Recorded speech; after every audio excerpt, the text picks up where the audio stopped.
Meus amigos e minhas amigas, bem-vindos ao canal do Instituto de Economia da UFRJ. Meu nome é Ronaldo Bicalho e essa é a edição de número 20 do Conversas sobre o Mundo Contemporâneo, uma mesa redonda de professores do Instituto conversando, discutindo sobre o que rola no mundo atualmente. O tema de hoje é o México. O México que está sofrendo muito com a pandemia, um México que enfrentou, que tem inclusive crises pesadas ao governo americano, justamente na estratégia de enfrentamento dessa pandemia. Um México que hoje tem 63 mil mortos pela Covid e disputa o terceiro lugar no ranking, né, mundial de mortes, com a Índia. Em primeiro lugar, Estados Unidos, em segundo lugar, o Brasil, em terceiro e quarto lugar, disputando ali com 65, 63 mil, o México e a Índia. Então, em termos é um desastre, na verdade, sanitário vivido pelo México. Mas não são críticas, as críticas ao governo mexicano, elas não se limitam às estratégias adotadas em torno da pandemia, mas também em termos das respostas econômicas, né? O que apontando uma resposta baseada muito mais numa austeridade fiscal, cortes de gastos e coisas desse tipo, o que surpreende em termos de um governo que se diz de esquerda. Além disso, outras questões importantes é que o México já vinha numa crise econômica, você já tinha tido uma recessão no ano passado, esperava-se que esse ano essa recessão pudesse aumentar e, na verdade, a questão da pandemia agravou enormemente esse ponto, né? O FMI espera que você tenha uma queda no México de alguma coisa em torno de 6,6% do PIB, uma queda que é mais ou menos o mesmo tamanho que você teve lá em 1995, durante a crise mexicana. Outra questão importante do México é as relações com os Estados Unidos, a negociação de um novo NAFTA, que foi feito em 2018. Outra questão de violência, criminalidade, que sempre aumenta de forma extremamente preocupante, justamente em períodos de crise. Então, o México é um tema extremamente interessante, um país interessante, um país que tem uma dimensão econômica importante dentro da América Latina, e esse é o tema que nós vamos discutir hoje aqui no nosso Conversa sobre o Mundo Contemporâneo. Para conversar sobre esse tema, nós temos hoje Luiz Carlos Prado. Tudo bem, Prado? Pronto para discutir o México? Tudo bem. Prazer estar de volta aqui. Além do Luiz Carlos Prados, temos aqui Eduardo Costa Pinto. Eduardo Costa Pinto, vamos discutir hoje sobre o México, então? Vamos lá, tudo bem, Bicalho? Abraço a todos. Além do E Prado, todas. além do Dudu, Bastião. Eduardo Bastião. E aí, Bastiãozinho? Vamos para o México. Liga o seu microfone, Bastiãozinho. Mais um tema interessante hoje. Isso, depois, seguindo, né? Depois do Líbano, né? Da Turquia, hoje o México. E aí, Numa Mazati, nosso quinto homem na mesa. Tudo bem, Numa? Tudo bom, Bicalho? Tudo bem, vamos lá discutir então hoje economia mexicana, uma coisa bastante rica e importante que a gente espera dessa discussão. Então, lembrando para vocês que vocês podem encontrar esse programa aqui também no formato de podcast, né? Justamente no podcast canal IE-UFRJ, vocês encontram esse podcast nas melhores plataformas do ramo, né? Dos podcasts lá. E, bom, para começar, Prado tem uma crítica muito pesada ao governo Obrador, né, pelas respostas à pandemia, né? Isso se deveu ao quê, Prado? Às restrições, digamos, econômicas do México ou às restrições do Obrador? Então, para começar, Pradinho, rola a bola contigo. Bem, vamos iniciar chamando a atenção de que, tal como outros países, a economia mexicana teve uma forte contração logo no início da pandemia. Algumas estimativas dão que abril a contração foi de 17%, em torno de 12 milhões de pessoas saíram da força de trabalho. Em todo o segundo trimestre, a contração foi quase 19%, e o FMI tem uma expectativa de queda do PIB do México superior a 10% em 2020. Nesse cenário, enquanto outros países da América Latina, você pega Brasil, Argentina, Chile, Peru, gastaram entre 5% a 10% do PIB em programas para enfrentar as questões sociais e econômicas da pandemia. Os gastos programados para o México, estimados para o México, são aproximadamente de 3% do PIB, muito inferior. Inclusive, recentemente, em julho, um grupo houve um manifesto com um grupo de autores no México que disse que o México estaria fazendo um austericídio com as suas políticas. O governo do Obrador teve uma preocupação. Por um lado, ele proibiu demissões em empresas públicas, ele fez alguns benefícios, não há dúvida, para empresas, pequenas empresas, para algumas populações mais vulneráveis, mas ele cortou gastos do governo durante esse período, reduziu o salário voluntariamente, meio entre aspas, isso de parte do funcionalismo público. Ele postergou algumas despesas do governo, com exceção de despesas prioritárias na área social e alguns grandes projetos de infraestrutura. E então o comportamento do governo foi um comportamento de temer um aumento da dívida pública mexicana, que não é tão grande assim, comparada com o Brasil, e inferior a 60%, eu não sei exatamente o número, mas eu acho que não chega a 50% do PIB, é um pouco menor do que isso. Prado, 45%. 45% do PIB, né? Pois é uma dívida moderada quando nós comparamos com de outros países no mundo e, certamente, quando nós comparamos com o Brasil. Havia o Bank of America, ele já anunciava, antes da chegada do Obrador, ele receava um aumento da dívida pública mexicana. Lembre-se que o México já vinha entrando e já estava em recessão antes do início da pandemia, e havia sinalizações que a dívida pública do México perderia o grau de investimento. Então, o governo mostra-se muito preocupado com isso e tem um comportamento bastante conservador e cauteloso no que se refere a esses gastos no meio de uma pandemia. Luiz Carlos, soou similar a 2015, né? Aqui no Brasil, o medo de perder o grau de investimento, né? Exatamente. E medidas fiscalistas. Aí você faz medidas para evitar isso. Ou seja, parece muito contraditório que um governo tem que chamar atenção que o Obrador, do partido Morena, ele ganha as eleições do Pena Neto, que era do PRI, que, por sua vez, sucede governantes do PAN, que era um partido conservador. Então, em tese, seria, em muito tempo, o governo mais à esquerda que chega ao México.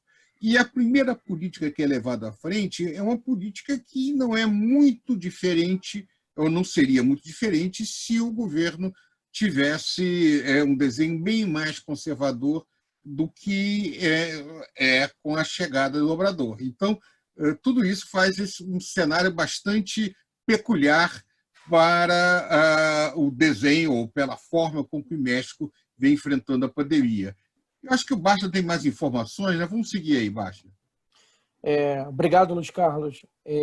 Bom, de fato, o Obrador, né, é um personagem muito particular, né? Um personagem idiosincrático, porque ele, bom, definitivamente é um político de esquerda, né, uma filiação de esquerda, mas ele é fiscalista, talvez, um fiscalista radical, né?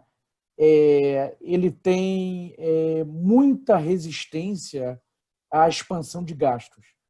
Tá? O Financial Times classificou ele como um populista que não gasta, né? Um populista fiscalista. Bom, o termo populista é péssimo, né? Um termo muito ambíguo, mas isso dá um pouco a ideia desse caráter idiosincrático do Obrador.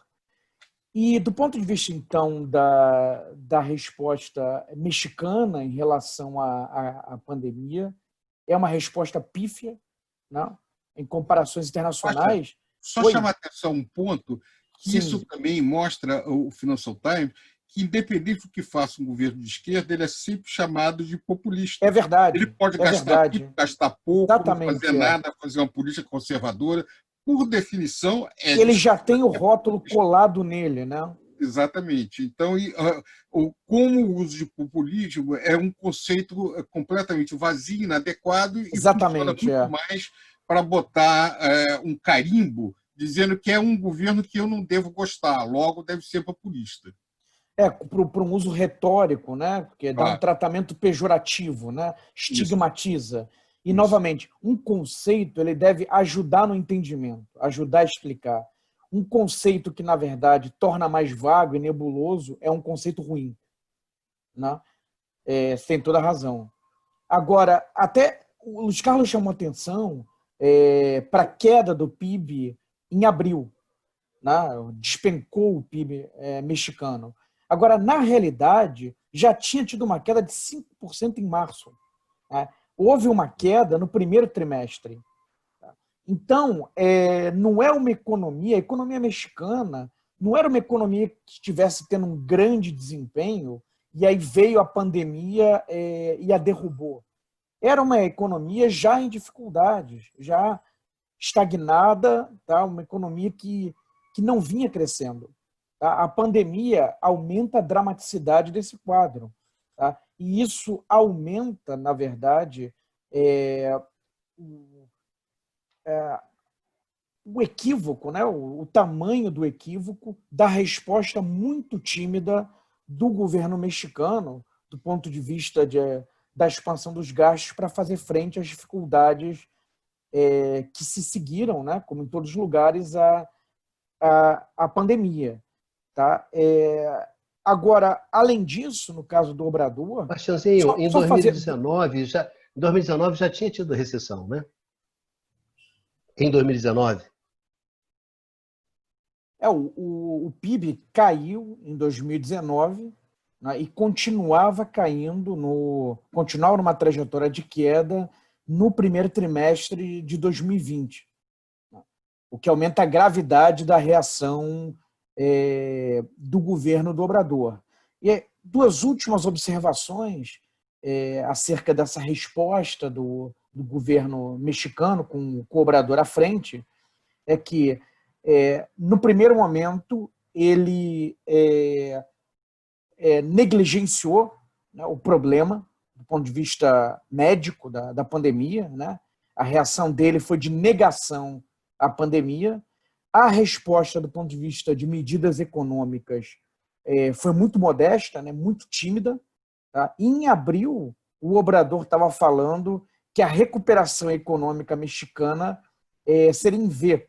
Né? E isso simplesmente porque ele tinha dado uma ajuda do ponto de vista de fornecimento de crédito para pequenas empresas. Tá? Então, também tem esse aspecto de uma negligência, em primeiro lugar, do problema de saúde pública, e, em segundo lugar, uma negligência dos impactos econômicos da pandemia, tá? Em uma economia que já estava muito debilitada. Eu vou passar para o Numa, que ele tem muitos dados, vai poder trabalhar bastante essa questão. É isso aí, Numa. Vamos nessa. Obrigado, Eduardo. Né? Assim, eu acho que quando a gente pensa a questão da economia mexicana, na verdade, há muitas questões que se colocam, muitos aspectos que a gente poderia explorar. Porém, acho que, por se tratar da segunda economia latino-americana, depois do Brasil, é interessante fazer algum paralelo com a economia brasileira. E voltar um pouquinho, talvez, atrás e pensar a questão da trajetória da economia mexicana e do espelho que isso pode representar também para o caso brasileiro. Porque o México, como o Brasil, passou por um processo de liberalização da sua economia, com fortíssimas assim, ondas de privatização, houve uma liberalização do mercado de trabalho. Todos esses fenômenos, no caso do México, é interessante observar que eles começaram um pouco antes do Brasil. Eles começam a partir de 84, 85, o último canto do cisne do desenvolvimentismo no México vai ser 82, com o episódio da nacionalização dos bancos, logo depois da crise da dívida. O que você observa é que a abertura comercial mexicana, por exemplo, começa para valer em 86, ou seja, bem antes do Brasil. Tá? E esse processo vai culminar em 94 com a entrada no NAFTA. Ora, o que a gente observa é que, na verdade, a economia mexicana, desde o início dos anos 90, está num processo, assim, está numa situação de avanço das políticas neoliberais e ultraliberais muito maior do que no caso brasileiro. Tá? No sentido em que o nível de proteção dos trabalhadores, enfim, leis trabalhistas, o tamanho do Estado mexicano encolheu muito mais do que no caso do Brasil. Tá? E, além do fato que o México, assim, com a entrada no NAFTA, de uma certa forma, cria uma espécie de lockdown do processo neoliberal. Por exemplo, o Brasil passou por políticas neoliberais menos assim, avançadas no seu alcance do que no México, mas houve uma reversão, isso nos anos 90, né? Mas houve uma reversão nos anos 2000. E essa reversão que a gente observou em muitos países da América do Sul, com a onda de governos de esquerda, de centro-esquerda, que seja no Brasil, na Argentina, na Venezuela, Bolívia, Equador, Uruguai. Esse fenômeno não aconteceu no México. O México, na verdade, está numa continuidade dessas políticas neoliberais desde o final dos anos 80. E, de uma certa forma, a retomada de uma trajetória neoliberal que a gente observa em muitos países da América do Sul, por exemplo, no caso do Brasil, de 2014, 2015 para cá, é algo que, na verdade, assim, aconteceu no caso do México. Então, o México, de uma certa forma, representa um espelho para o que poderiam se tornar as sociedades sul-americanas se as reformas neoliberais avançassem de novo, como já está acontecendo nos últimos anos. E o resultado disso, do ponto de vista econômico, são as características muito peculiares do México. O México oferece, como a gente vai explorar mais ainda pela frente, oferece, por exemplo, um nível de evolução dos salários reais que é muito abaixo do que a gente observa em outros países latino-americanos. Você tem uma estagnação dos salários reais nos últimos 30 anos, mais ou menos, ao contrário do que pode ter acontecido, pelo menos até entre o início dos anos 2000 e o início dos anos 2010, nos outros países latino-americanos.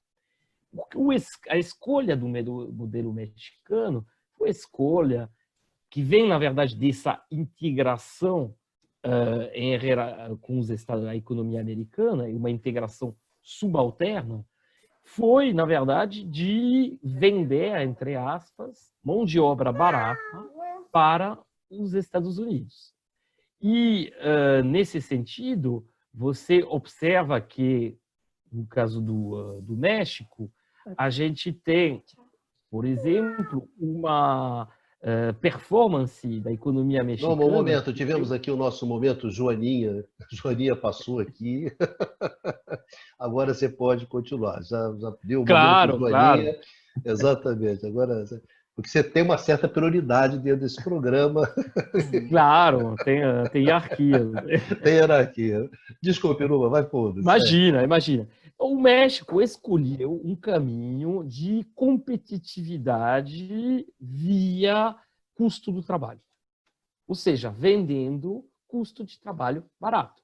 E não somente, bom, obviamente nas chamadas maquilas, que são essas zonas francas, que em geral situadas na fronteira com os Estados Unidos, mas também no resto da economia. Então, a economia mexicana, na verdade, se inseriu para baixo nas cadeias globais de valor, se tornando um reservatório de mão de obra barata para a economia americana, acentuando nisso um processo de, vamos dizer, de adequação com o ciclo americano. Se você olha o ciclo de crescimento do PIB mexicano, ele acompanha perfeitamente o ciclo de crescimento do PIB americano. Tá? Isso faz com que o México não somente abandonou assim, de uma certa forma, a sua autonomia do ponto de vista econômico, mas também fica, e com isso o risco de ficar refém das estratégias das multinacionais americanas em particular, e o resultado disso na década de 2000, e particularmente na década de 2010, como será apontado também por nosso Eduardo Costa Pinto, foi que, de fato, a economia mexicana deixou de ser o destino privilegiado da relocalização das atividades produtivas americanas, que foram mais para os países asiáticos.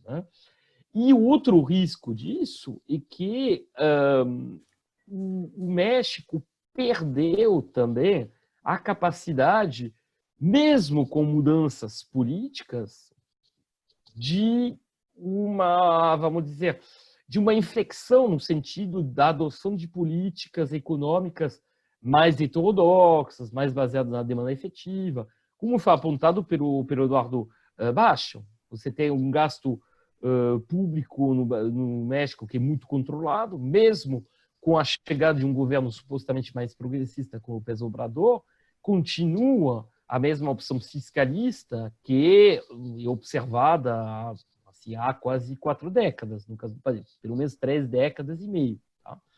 Então, essa fraqueza do Estado mexicano, ela se reflete tanto na sua capacidade de atuar diretamente através do investimento público, através também das transferências, que são muito limitadas, quanto na sua própria capacidade de regular a economia mexicana, que hoje em dia é uma economia extremamente caótica, podemos dizer.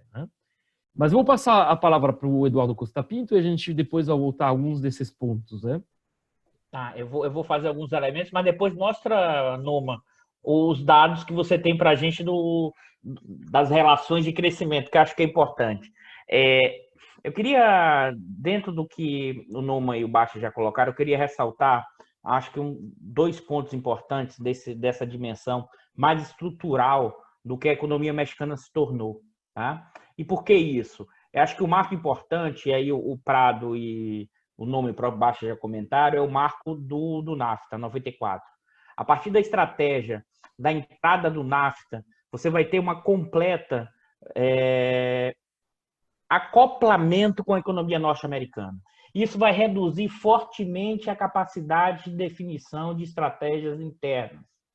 Né? E aqui é um ponto que é importante, que é um dado que eu vou apresentar aqui rapidamente, que depois aí o Numa complementa com os outros dados, que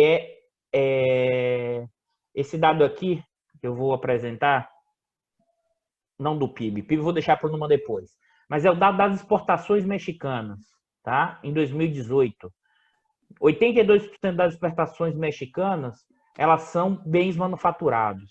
E eu vou tirar, e por que isso? Eu queria ressaltar esse ponto. À primeira vista, né, dentro do arcabouço estruturalista, deixa eu parar aqui agora, dentro do arcabouço estruturalista, você olharia, olha, 82% de exportação de manufatura, essa economia deveria estar tendo um efeito enorme positivo, dada a capacidade do processo industrial gerar um elemento de transbordamento tecnológico para o resto da economia, seus efeitos sobre salário e renda, a lá Celso Furtado.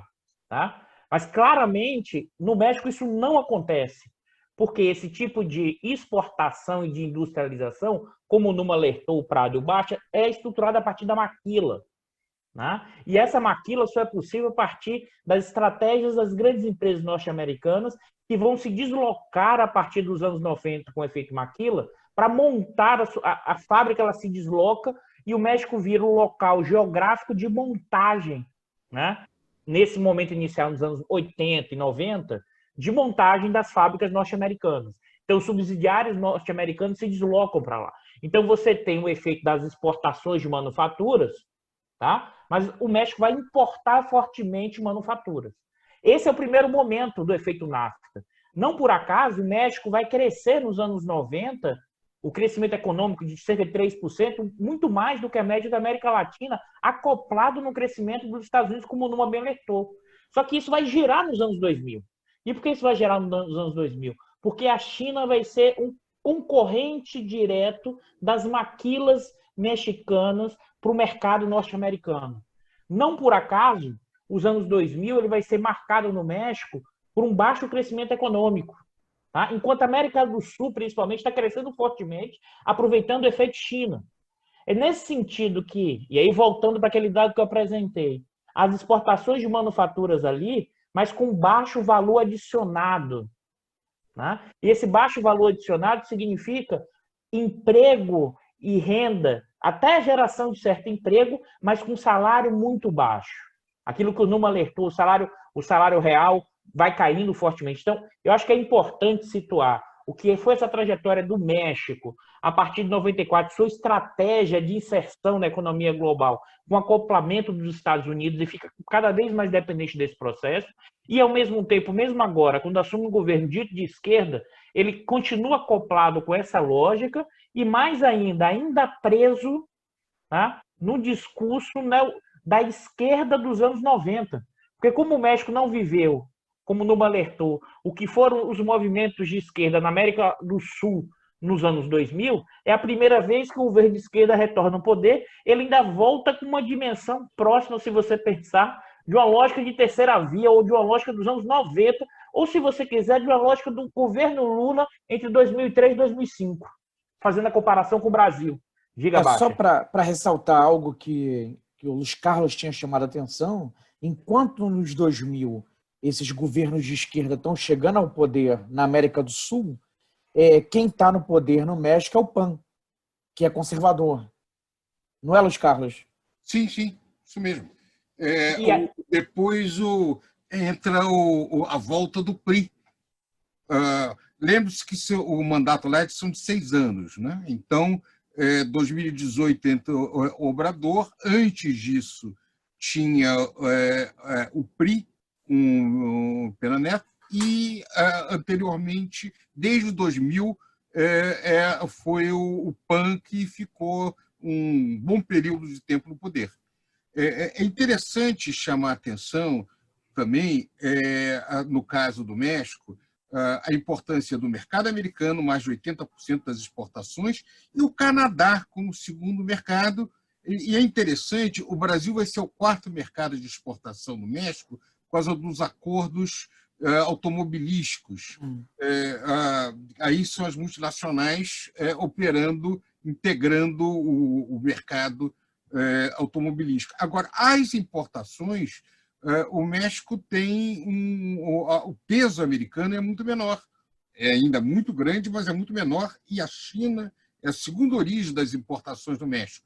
Então, isso gera, enquanto o México tem um déficit na balança comercial, uma parte importante das importações mexicanas vem da Rússia, desculpe, vem da China, embora o México não tenha se beneficiado do grande boom chinês que todo o resto da América do Sul, que a América do Sul inteira se beneficiou entre 2003 em diante. Então, o México se beneficia nos anos 90 do acordo NAFTA com o crescimento. Mas, quando estava o resto das Américas todas crescendo, a economia mexicana expandia de forma muito medíocre. Eu acho, Prado, que os nossos ouvintes do podcast, mas acho que o Numa, acho que os dados que ele tem para mostrar para os nossos que estão assistindo nosso vídeo agora nos ilustra muito bem. Eu acho que é interessante, Numa, você apresentar esses dados para a gente, que inclusive mostra a coisa do crescimento econômico norte-americano e mexicano quase que acoplado. E antes de passar para o Numa, só chamar a atenção para um outro elemento que acho que o Numa pode falar também, que ele conhece bem o caso mexicano, é que o fato de os salários reais também crescerem muito pouco no México se deve aos sindicatos serem muito débeis. Isso pode ter, inclusive, uma explicação lá atrás em função da Revolução Mexicana, da cooptação de movimentos sociais. Tá? Os sindicatos são muito débeis no México. Acho que o Numa pode falar sobre isso. Né? E os salários reais, uma última observação, os salários reais ficaram praticamente estagnados, mas a produtividade aumentou muito, né? Depois do NAFTA. Mostrando que, na verdade, quem se beneficiou do NAFTA foram as empresas, foram os capitalistas. A ideia de que a produtividade marginal do trabalho crescendo aumenta os salários automaticamente, o caso mexicano é uma grande evidência que isso não é verdade. Não há nenhum automatismo nessa aumento de produtividade, então os salários crescem. No caso mexicano, isso é completamente desatualizado. Isso, e chamar a atenção, né, também aí a relação com o fato de os sindicatos serem muito fracos no México, historicamente fracos. Né? Acho que o Numa, além de mostrar os dados, ele podia talvez comentar um pouquinho sobre isso. Claro. Vou voltar à questão dos sindicatos. Eu vou só compartilhar com vocês alguns gráficos. Em particular, esse gráfico eu acho interessante.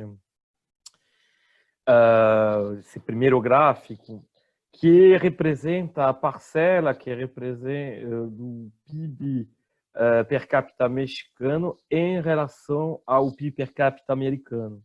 A gente observa que atingiu seu ápice, né, em 82, ou seja, no ano da crise da dívida, onde o PIB per capita do México representava 27% do PIB per capita americano, e que desde então vai caindo, e que após o NAFTA, que supostamente devia promover um catch-up,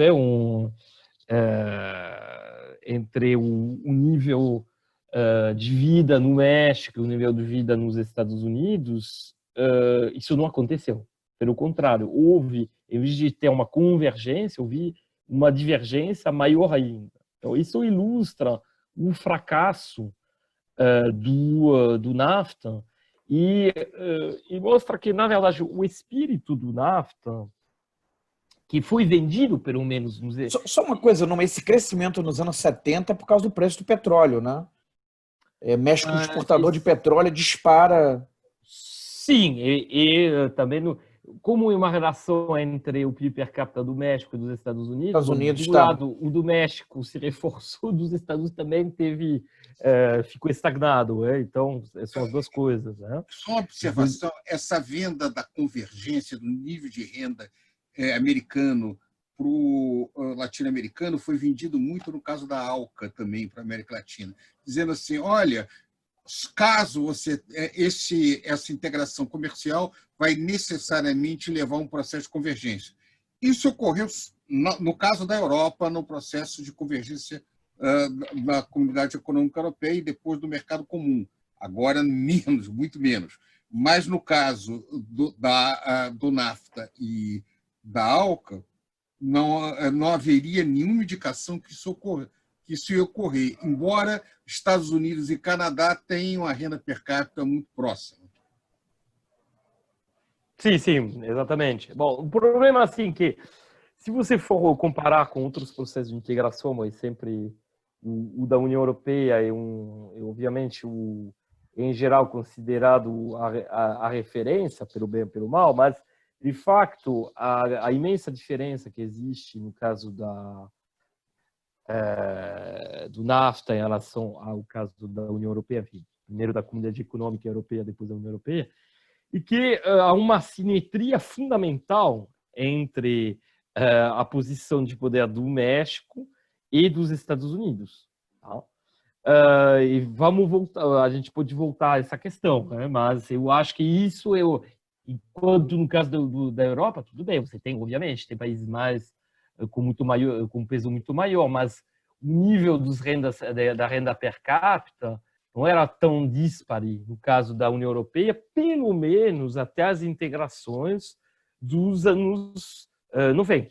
A situação já vai mudar quando são integrados os países da Europa Central e Oriental e lá justamente com menos sucesso, né? Outro dado que foi apontado pelo Eduardo Costa Pinto é esse, que mostra o quanto o ciclo de crescimento do PIB mexicano segue quase que perfeitamente o ciclo de crescimento do PIB americano.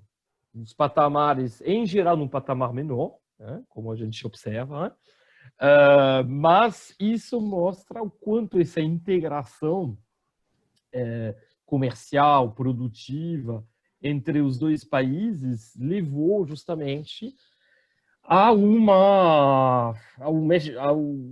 transformar a economia mexicana numa espécie de espelho da economia americana. Tá?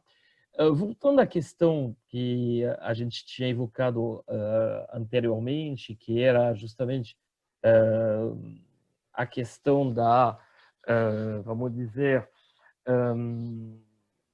do peso da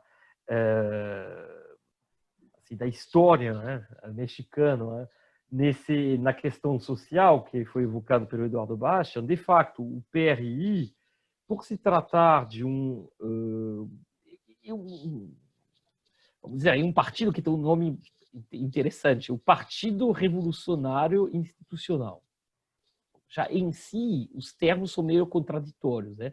Revolucionário e institucional, no mesmo nome de partido, bom, é algo, no mínimo, curioso. E, de fato, o PRI foi tomando muito mais esse lado institucional do que revolucionário, já a partir do final dos anos 40. E, de fato, inicialmente, ele dava muita importância ao movimento sindical, só que os sindicatos, de fato, foram integrados, mais do que cooptados, eles foram integrados dentro da estrutura do PRI. Isso, de fato, tornou, de uma certa forma, levou a uma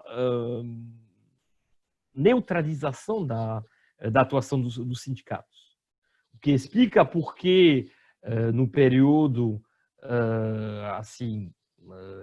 neoliberal, não houve muita resistência em relação às políticas, porque, na verdade, esse universo sindical tinha sido desagregado.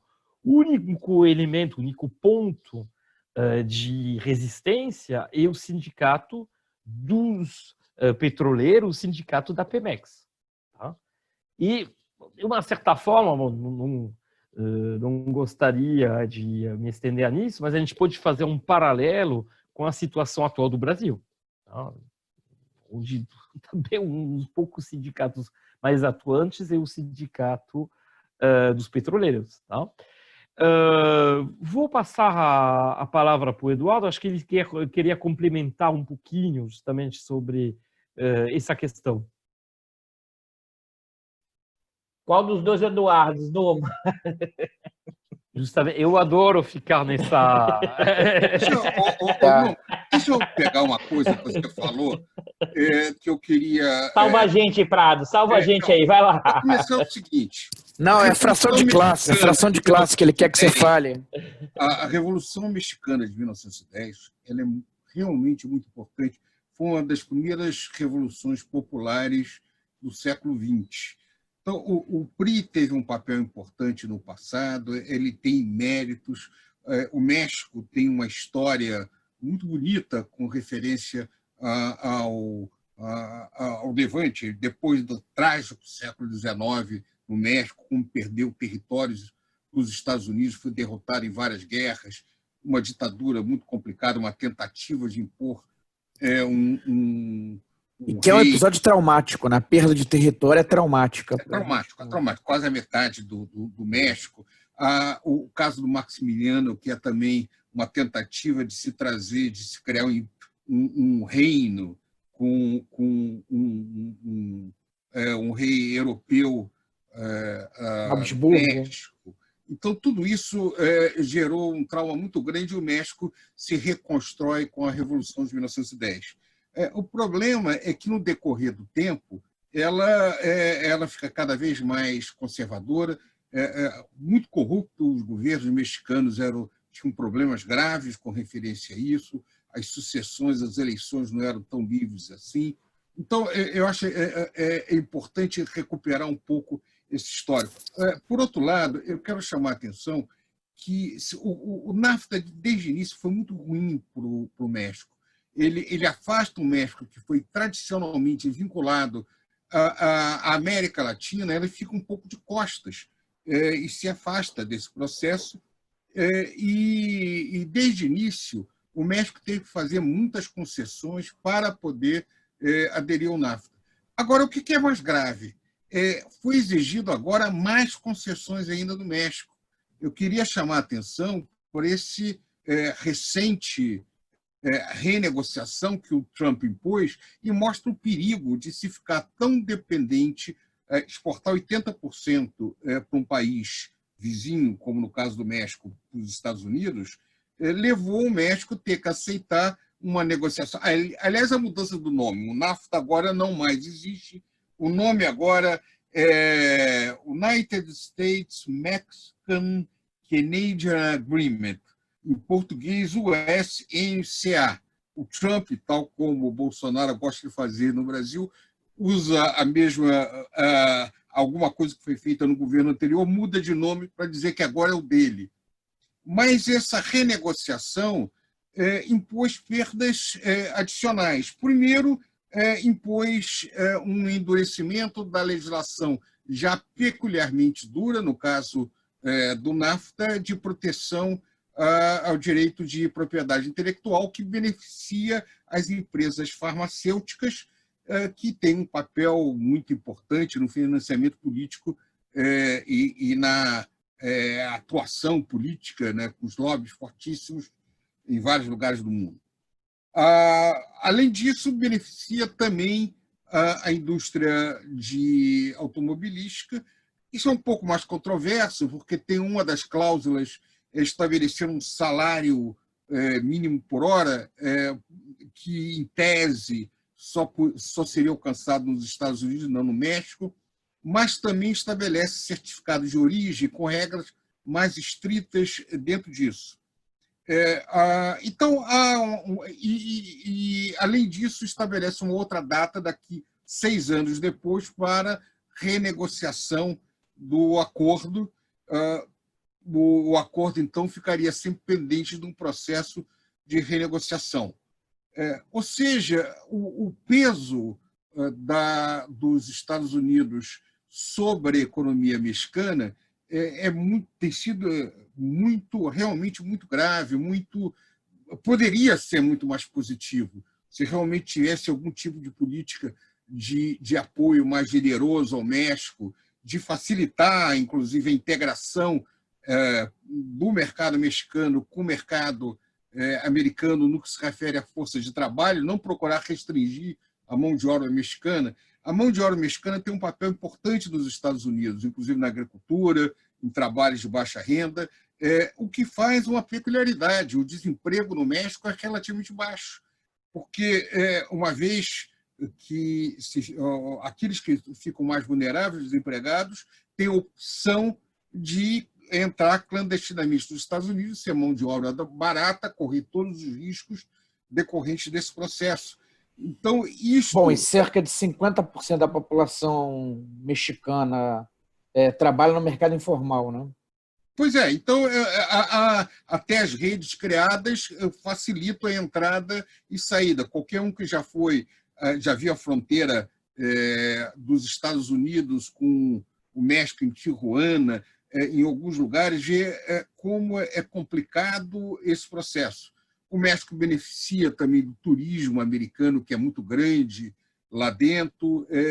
É uma relação complexa, a relação do México com os Estados Unidos dentro disso aí. Então, de certa maneira, esperava-se que um governo mais à esquerda ia tentar lentamente dar uma certa autonomia do México com referência aos Estados Unidos, crescendo para o resto das Américas. O grande drama mexicano é quando entra o Obrador, entra governos muito conservadores da América do Sul. O Obrador, com o Brasil, com o governo do PT, com o Chile, com o governo mais à esquerda, facilitaria muito o percurso de Obrador. Mas o Obrador está agora fora a situação de uma pandemia, fora as peculiaridades do Obrador, a política dele muito estranha, de uma preocupação excessiva com a questão fiscal, ele está politicamente isolado, o que faz com que a questão a gestão do Obrador, do ponto de vista econômico, seja longe de ser simples. Um ponto que eu queria alertar, e eu vou evocar um conceito que ficou meio démodé, mas eu queria reforçar no... Fração de classe. Não, imperialismo. Imperialismo. Não, fração de classe nunca fica démodé, Baixa. As pessoas acham que não tem nem classe nem fração, mas os processos reais sempre funcionam com isso. Não, mas outra coisa démodé, Prado, e aí eu queria reforçar, que é o imperialismo.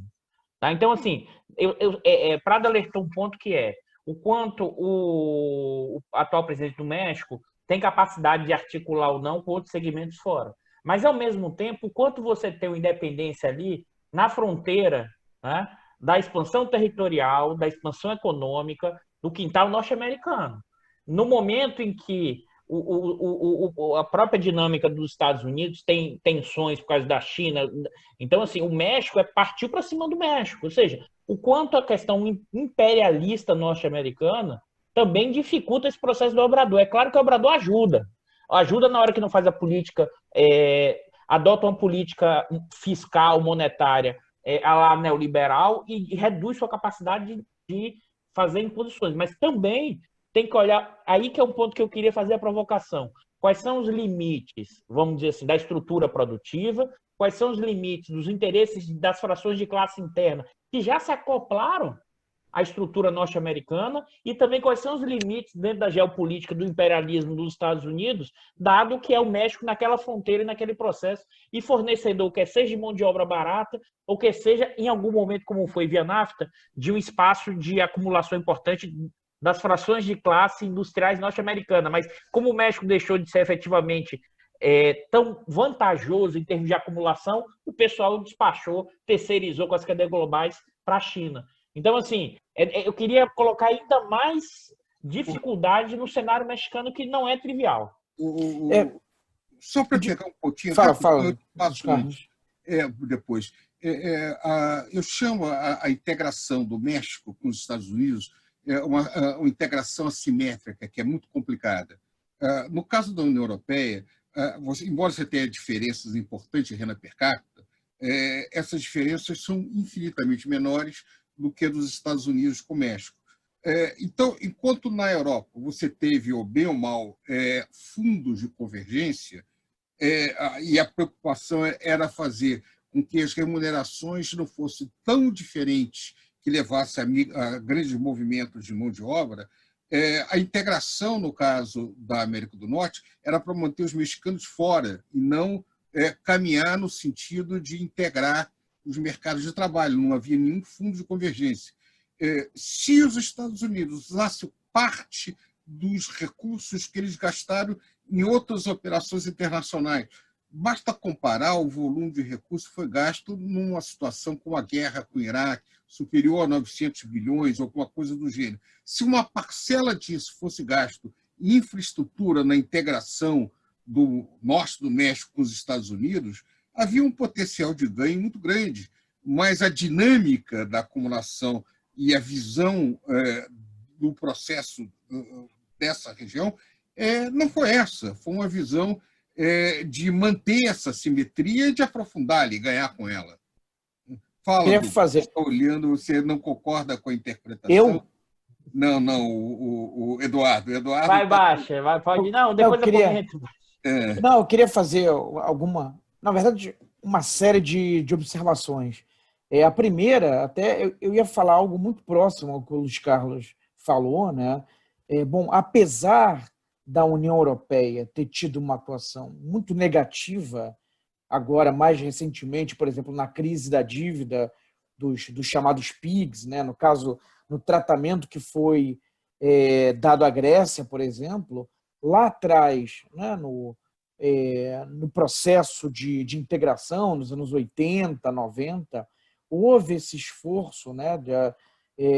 De conceder fundos, né? Esses fundos estruturais, fundos de convergência, para ajudar nos países mais atrasados que estavam integrando o bloco para alcançarem, se aproximarem pelo menos dos mais ricos, né?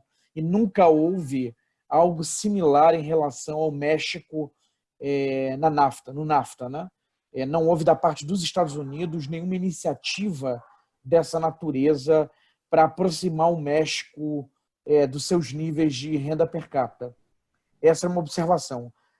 Outra observação, ainda dentro desse lado, dessas questões idiosincráticas do Obrador, é que, apesar dessa resposta muito modesta fiscal, agora em julho ele anunciou medidas de reforma da Previdência pró-trabalhadores, né? Os trabalhadores no México se aposentam com aproximadamente 30% daquilo que é a sua renda no momento da aposentadoria. Tá? Então, ele está tomando iniciativas no sentido de ampliar isso, mas ficando os custos com as empresas. Tá? Aumento da contribuição das empresas, que seria, digamos, uma medida, digamos, que você esperaria de um governante de esquerda. Né? Então, nesse sentido, mais uma vez, um desses elementos, desses movimentos contraditórios ou muito particulares desse político. Agora no contexto, em particular agora no contexto da pandemia. Por fim, sobre o NAFTA, 2 pontos. Sobre agora o SMCA. Isso, o novo NAFTA tem o SMCA. Né? De um lado, né, não houve nenhum benefício para os mexicanos do ponto de vista da agricultura.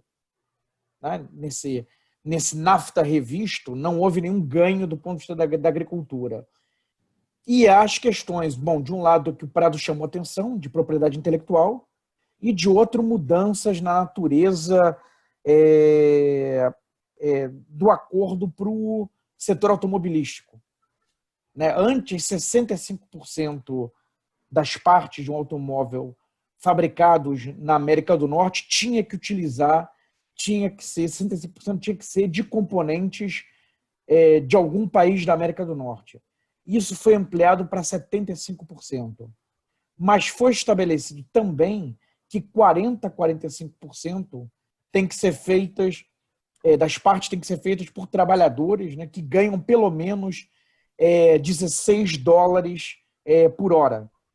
Tá? Então, por um lado, esse aumento de 65% para 75% poderia ser uma oportunidade para os mexicanos, mas, na verdade, o outro lado, que esse limite em termos de salário mínimo aceitável, em princípio, desloca a produção mexicana. Tá? E a retórica utilizada em relação ao impacto do México, né, em perdas de empregos nos Estados Unidos, aparentemente, bom, estudos indicam que não seria verdadeira, né, que só 5% das perdas de empregos no setor automobilístico se deveu ao comércio com o México. A maior parte dos empregos perdidos nos Estados Unidos se deveu à automação. Tá? E do ponto de vista de importações, como o Prado e o Dudu comentaram, é muito mais, né? A economia americana puxou muito mais as importações chinesas do que mexicanas.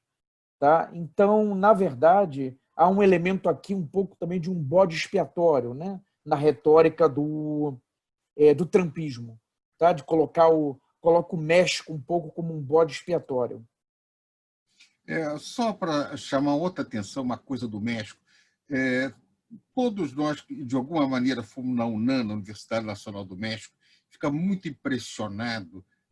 Nós vimos da UFRJ, que tem um belo prédio moderno lá, mas que muito mal conservado, mas o impacto de ver o mural dos Siqueiros, que é um patrimônio nacional,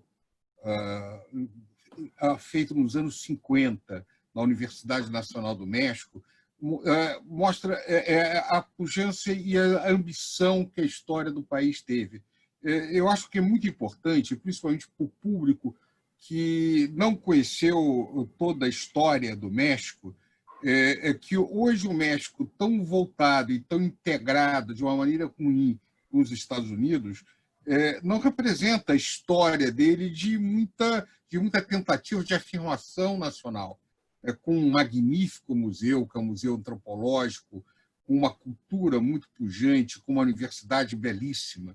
Então, o que se esperava de uma figura como o Obrador, de alguma maneira, tentasse recuperar a trajetória de independência, de afirmação nacional do México. E é muito triste ver que isso não parece estar acontecendo, embora ele tenta fazer ainda de forma modesta uma ou outra coisa. Mas está muito longe do que se esperava de uma preocupação com mudança do caminho trágico do México, né? E que vem cada vez mais perdendo a autoestima, inclusive nacional, que é uma característica forte da cultura mexicana, uma população majoritariamente pré-colombiana. E é curioso, porque nos Estados Unidos, quando se pensa em América Latina, se pensa em México. E México, ao mesmo tempo, tem coisas que nos atraem muito, mas é muito diferente do Brasil, ou da Argentina, ou mesmo do Chile. Então, eu acho importante trazer, quer dizer, o desafio da sociedade mexicana de passar por mudanças numa realidade muito difícil. E tudo indica que a saída do México da pandemia não será uma saída fácil. Depende muito da retomada americana e do que ele está colocado, e dificilmente será em V, a menos que a saída da pandemia nos Estados Unidos também seja muito em V, e o México, de alguma maneira, surfe nesse processo. Mas, olhando agora, parece pouco provável. Bem, senhores, batemos aqui o nosso limite de tempo, não é isso? E, então, eu gostaria de ir encaminhando aqui o final do nosso programa sobre o México. Tema... O México não é simples, né? Prado estava falando sobre as expectativas em relação ao Obrador, né? Pensando que você teve grandes figuras no México como Lázaro Cárdenas, né? A primeira nacionalização de petróleo, né? A referência que o México foi isso para todo o terceiro mundo, enfim, a questão da política externa independente, não é isso? A relação com Cuba, enfim, isso dentro do contexto do PRI, né? Dentro do contexto do PRI. E, então, aquilo que se esperava, eu acho que dessa esquerda, talvez tradicional, era muito mais representada pelo filho do Cárdenas, né? Nas eleições anteriores. Eu acho que ele perdeu as eleições, e a esquerda que chegou ao poder foi com o Obrador, que eu acho que tem características diferentes dessa esquerda tradicional do México, enfim, que mais desenvolvimentista, etc, etc. Me parece que o Obrador, o Morena é um outro tipo de movimento. Então, é só para levantar um ponto de como é que essas questões são questões bastante complicadas, né? Bastante complexas quando a gente fala do México.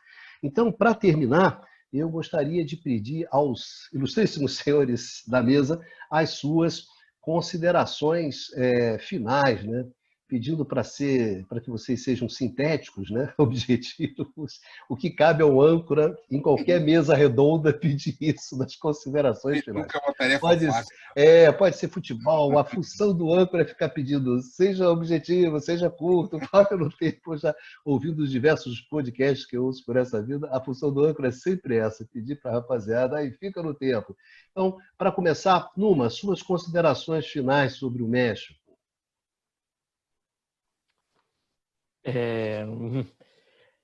Eu acho que assim, a dificuldade que eu tenho o México de enfrentar a questão da pandemia e o fato que aparenta ter uma dificuldade também de tratar essa questão do ponto de vista social é o resultado de um modelo que se estabeleceu no final da década de 80, que foi aprofundado e, no fundo, é bastante preocupante no caso do México que a esperança que representava o López Obrador claramente, né, já não parece existir mais numa parte considerável do próprio eleitorado dele. O López Obrador, de uma certa forma, encarna essa pseudo-esquerda, né, esse pseudo-progressismo, que, ao mesmo tempo, tem medo de assustar.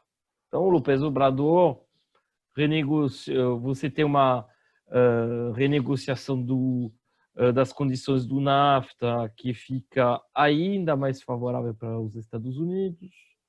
Você tem uma recusa, no fundo, a abandonar esse modelo de exportação de trabalho, ou exportação direta via a imigração para os Estados Unidos, ou exportação através dos bens exportados, mas vendendo uma mão de obra barata, né? E o México, nesse sentido, como eu falei, está numa situação muito complicada, porque está de mãos atadas. Quando você olha em detalhe, o espaço, né? Temos os tempos para isso, os acordos originais do NAFTA e depois a sua evolução mais recente, a assimetria total a favor dos Estados Unidos. O México perdeu sua soberania do ponto de vista das suas políticas econômicas, do ponto de vista também da sua própria soberania em termos de segurança sobre o território. As agências americanas, por exemplo, podem atuar no território mexicano, que seja a DEA, Agência Antidrogas, outras, ou seja, você não tem mais um controle. O Estado mexicano, tipicamente, perdeu o monopólio sobre a violência. Todos nós sabemos as situações de extrema violência e de perda de controle do Estado sobre amplos territórios, né, particularmente na metade norte do país. O Estado mexicano não promoveu uma universalização dos direitos. Então, você tem alguns programas sociais, mas que são muito insuficientes, particularmente quando você observa o grau de desigualdade de renda que existe no México e a parcela da população que está na miséria ou grande miséria, né? A pobreza representa, assim, a população mexicana em situação de pobreza representa mais de 45% da população total. E a própria situação do López Obrador, assim, essa incapacidade do López Obrador de agir, Bom, como eu mencionou Eduardo Baixa, tem algumas tentativas de melhorar a situação das aposentadorias, mas com a atitude fiscalista do governo e, não esqueçamos, a atitude muito negativa em relação aos funcionários públicos, né? Porque foi adotado no México medidas comparáveis ao que a gente observou em outros países da América Latina recentemente pelo próprio Obrador. Então, todo esse conjunto de elementos incita muito otimismo no caso do México. Eduardo Baixa, suas considerações finais. Microfone fechado, Baixa. Num artigo de 2013, o Arthur Gillen, né, um economista, ele faz menção ao artigo do The Economist de 2012 que falava o momento mexicano. Tá dizendo, é o momento mexicano, agora vai. Tá? Empolgados ali com o governo neoliberal do Peña Nieto. Tá? Inclusive, havia projeções do Goldman Sachs, da Nomura, que em 2020 o México seria uma das 3 maiores economias do mundo. Tá? E, bom, estamos em 2020 e, como dizem na linguagem coloquial, só que não. Né? Mais uma vez, né, o pessoal do mercado e da imprensa econômica mainstream, né, acreditando que a mesma estratégia que já deu errado ia dar certo. Né? E, bom, o López Obrador, né, chega ao poder em 2018, sinalizava, como os amigos já destacaram antes, poderia ser uma ruptura, né? Poderia ser, na verdade, o México reencontrando um caminho alternativo. E até o momento, o governo ainda está no começo, mas até o momento tem sido muito decepcionante. Né? É verdade, cabe pontuar que ele tem alguns projetos de mudança estrutural e até para isso que ele queria empenhar os recursos públicos, mas mesmo antes do começo da pandemia e principalmente agora durante a pandemia, o governo Obrador é uma grande decepção. Eduardo Costa Pinto, suas considerações finais, por favor. Eu vou ser bem breve. Eu gostei do termo que o Numa usou, achei muito bom, eu vou repetir, que é o seguinte: um governo de esquerda envergonhado, como foi caracterizado os governos de esquerda nos anos 90, a parte dos anos 2000. Eu gostei muito dessa metáfora que você fez, Numa. É evidente que a gente sabe como a gente, pelo menos acho que como a gente mostrou aqui, você tem elementos estruturais difíceis, você tem escolhas no passado que foram associadas a um acoplamento com a economia norte-americana. Parte desses setores dominantes mexicanos se conectaram no processo de acumulação norte-americano. Sim, você tem uma dificuldade. Você está no lado do imperialismo, ou seja, o México já perdeu o território. O México, como o Numa bem falou, é exportador de mão de obra barata para o governo norte-americano. Ou seja, você está do lado do imperialismo nessa dinâmica. Mas não dá para, depois de tudo que aconteceu nos 90, no 2000, você ainda ter vergonha de se auto-intitular como esquerda e adotar estratégias de política econômica que realmente, tá, gerem ganhos por andar debaixo da população, do povo mexicano. E o Obrador, se ele acha que ele vai dar o drible, se ele acha que ele vai conseguir sair, vamos dizer assim, jogar a bola para o lado e pegar do outro sem ninguém estar olhando, ele não entendeu o que é a dinâmica do capitalismo. É evidente que tem a pressão do imperialismo ali, por isso que eu estou voltando à categoria imperialismo mesmo, porque tem coisas que muitas vezes o campo da esquerda fica envergonhado de falar ou de deixar muito explícito, e eu acho que o caso mexicano é um exemplo clássico que não dá para, de novo, apostar numa ideia de uma terceira via à la Tony Blair, ou na ideia de uma esquerda acanhada para enfrentar os enormes desafios que estão dados, em que cada vez mais os setores dominantes, ou seja, 1% da população em cada território nacional, se apropria de boa parte da renda e da riqueza. Como o Numa falou, 40% da população mexicana vive na linha de pobreza. Se for nesse discurso, a frustração é enorme e a experiência da esquerda voltar ao poder no México pode girar rapidamente para um movimento, inclusive, de extrema-direita no México também. Obrigado, Dudu. Prado. O México é uma lição, para nós, sobre muitas coisas.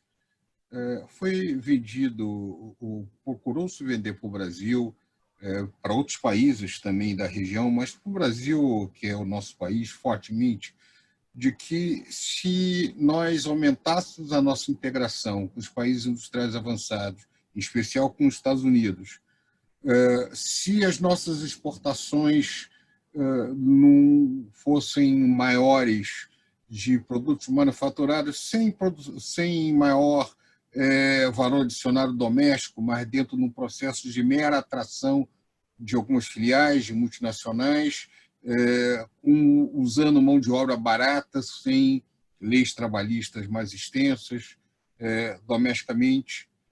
Se você seguisse políticas macroeconômicas liberais ou neoliberais, o país teria um cenário de crescimento mais vigoroso. O México fez tudo isso e o resultado foi trágico. Claro que os defensores dessa política poderão dizer: mas ele não fez de maneira correta. Eu acho que o tem razão quando ele chega e diz o seguinte: é curioso essas políticas, tal como elas são vendidas, elas vendem um futuro. Quando o futuro não ocorre, há sempre uma desculpa que não ocorreu porque o paciente que tomou o remédio não entendeu direito como esse remédio devia ser usado e aplicado. Então, eu tenho uma admiração muito grande pelo México em muitas coisas, pela sua cultura, pela riqueza e complexidade da sua sociedade, o vigor das tradições mexicanas. E olhando do Brasil para lá, é muito triste ver o cenário do México de desagregação, inclusive com crescimento com crime organizado de maneira muito grande, etc. Por outro lado, ao olhar o México, eu temo que um país como o nosso possa seguir algum desses caminhos que não deu certo lá e muito provavelmente também não dará certo aqui. Então, o México tem muita coisa para ser admirada e muita coisa para, olhando do Brasil, a ser temida e se pensar, se refletir que tais caminhos não devem ser trilhados, que aqueles que os trilharam não chegaram a um bom resultado. Então, eu acho sempre muito rico. O programa é curto para a complexidade do México, mas foi muito bom fazer esse programa num país nosso aqui, das Américas, que tem tantas referências positivas e negativas para nós, e é sempre importante, ao pensar a cultura latino-americana, o papel do México dentro desse processo. Valeu, obrigado, Prado. Bom, Prado, o Peña Neto, com a sua política neoliberal, ele foi tão bem sucedido, né, que ele conseguiu eleger pela primeira vez a esquerda no México. Né? Então, sem dúvida, ele foi bastante bem sucedido. Bom, meus amigos, obrigado ao Numa, obrigado ao Bastian, ao Costa Pinto e ao Prado pela participação nessa nossa mesa redonda. Muito obrigado às nossas amigas e os nossos amigos, né, que nos acompanham nesse programa, e nos vemos na próxima semana aqui no nosso Conversas sobre o mundo contemporâneo. Né? Então, meus amigos, minhas amigas, se cuidem, vamos em frente, né? E nos vemos aqui no canal do Instituto de Economia da UFRJ. Um beijão a todos, nos vemos.